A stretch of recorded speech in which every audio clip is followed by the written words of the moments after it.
নগাঁও জিলাৰ নেমচুৰ তৰফৰ পৰা আমি চিঙিমাৰী উন্নয়ন খণ্ড উন্নয়ন বিভাগৰ জৰিয়তে উপায়ুক্ত মহোদয়লৈ এখন স্মাৰক পত্ৰ প্ৰেৰণ কৰিছোঁ আৰু স্মাৰক পত্ৰ প্ৰেৰণ কৰিছোঁ। ইয়াত উল্লেখ কৰা হৈছে যে কৃত্ৰিম বানৰ বিষয়ে যিহেতু পূব চিঙিমাৰী, পশ্চিম শিঙিমাৰী, ছাইদৰ আৰু কাঞ্চনপুৰত হাজাৰ হাজাৰ মানুহ আজি কৃত্ৰিম বানৰ কবলত অবৈধভাৱে তেওঁলোকে ফিচাৰী খনন কৰি পেলাই তেওঁলোকে মানে মাছৰ ব্যৱসায় আৰম্ভ কৰিছে, যাৰ কাৰণে নাকি কৃত্ৰিম বানৰ সন্মুখীন হৈছে। যিটো চৰকাৰী নলা আছিলে, যাৰ পানী গৈ পেলাই সোণাই নদীত পৰিছিলে, সেই নলাটো সম্পূৰ্ণৰূপে তেওঁলোকে বেদখল কৰি পেলাই তেওঁলোকে ফিচাৰী বনাই খাইছে। প্ৰায় 5 কিলোমিটাৰ দীঘলীয়া আছিলে নলাখন আৰু ইয়াত প্ৰায় 50 বিঘা মাটিৰ এখন বিল আছিলে, বিলখনো তেওঁলোকে দখল কৰিছে আৰু যিমানখিনি কালভাৰ আছিলে গোটেইখিনি কালভাৰ তেওঁলোকে দখল কৰি ফিচাৰী বনাইছে। গতিকে যাৰ কাৰণে নাকি আজি হাজাৰ হাজাৰ মানুহ এই কৃত্ৰিম বানৰ কবলত পৰিব লগা হৈছে। মানুহৰ মানে জীৱনক লৈ পেলাই হেতালি খেলা যেন হৈছে।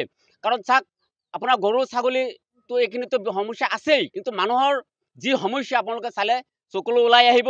সৰু সৰু ল'ৰা ছোৱালীৰ যি অৱস্থা আপোনালোকে যদি চাই আপোনালোকৰ নিশ্চয় দুখ লাগিব। কঁকালৈকে পানী, একাঠো পানী তেওঁলোকৰ ঘৰৰ ভিতৰতো আছে। তেওঁলোকে কেনেকৈ জীৱন যাপন কৰে?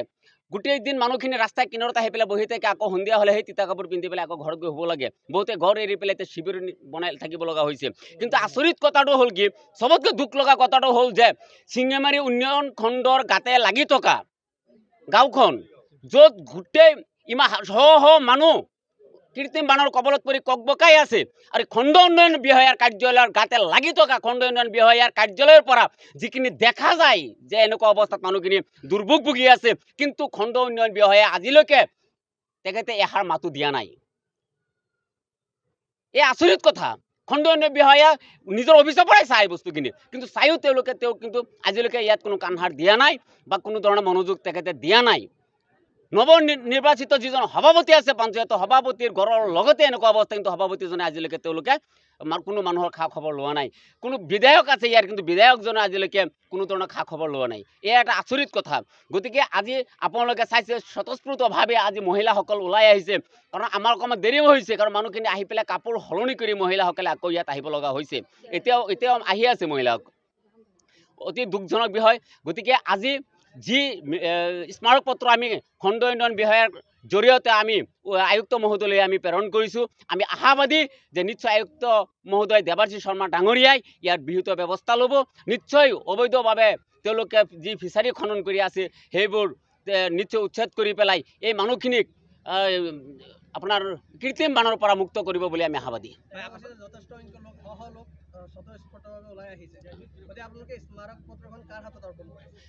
আমি খণ্ড উন্নয়ন বিষয়াৰ জৰিয়তে, খণ্ড উন্নয়ন বিষয়া আজি উপস্থিত নাই, কিন্তু আমাৰ কাৰ্যালয়ৰ যিজন মানে তেখেতৰ তলতে যিজন আছে তেখেতক আমি দিছোঁ, তেখেত ওলাই আহিছে। কাৰণ ৰূপী থানাৰ ভাৰপ্ৰাপ্ত বিষয়া মহোদয় আছিলে, তেওঁৰ আগতে আমি আমাৰ স্মাৰক পত্ৰখন আমি প্ৰেৰণ কৰিছোঁ, অৰ্পণ কৰিছোঁ। না, দাবী যদি মানি ল'লে ইয়াতকৈ বৃহৎ, ইয়াতকৈ বহুত ডাঙৰকৈ আমি গণতান্ত্ৰিক প্ৰক্ৰিয়াত আমি আন্দোলন কৰিবলৈ বাধ্য হ'ম। শেষত গৈ যদি তেনেকৈ যদি নামানে, আমি এই কাৰ্যালয়ৰ সন্মুখত বা উপায়ুক্ত মহোদয়ৰ কাৰ্যালয়ৰ সন্মুখত আমি ধৰ্ণা দিবলৈ আমি বাধ্য হ'ম।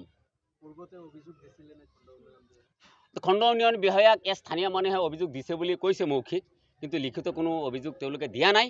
আমি যিখিনি গম পাওঁ আজি আমি লিখিতভাৱে আমি দিছোঁ। গতিকে চাওঁ তেখেতে কি ব্যৱস্থা লয়। যিহেতু তেখেতৰ চকুত ইমান দিন পৰা নাই, যিহেতু নিজৰ কাৰ্যালয়ৰ পৰা তেখেতে মানে ইয়াৰ পৰা যি ঠাণ্ডা হাৱা আহে পানী দি পেলাই সেই ঠাণ্ডা হাৱাটো খায়, কিন্তু তেখেতৰ চকুত সেইবোৰ নপৰে। এইটো আমাৰ দুখ লাগিল মানে আজি। বাউণ্ডেৰীৰ পৰা আৰম্ভ হৈছে আপোনাৰ পানী, বাউণ্ডেৰীৰ লগতেই ঘৰ, এইবোৰ ঘৰো পানীৰ তলত। গতিকে মানুহ ইয়াত কাৰ্যালয়ৰ ওচৰত এনেকুৱা অৱস্থা, কিন্তু খণ্ড উন্নয়ন বিষয়াজনে চকুত নপৰিল। এই আচৰিত কথা।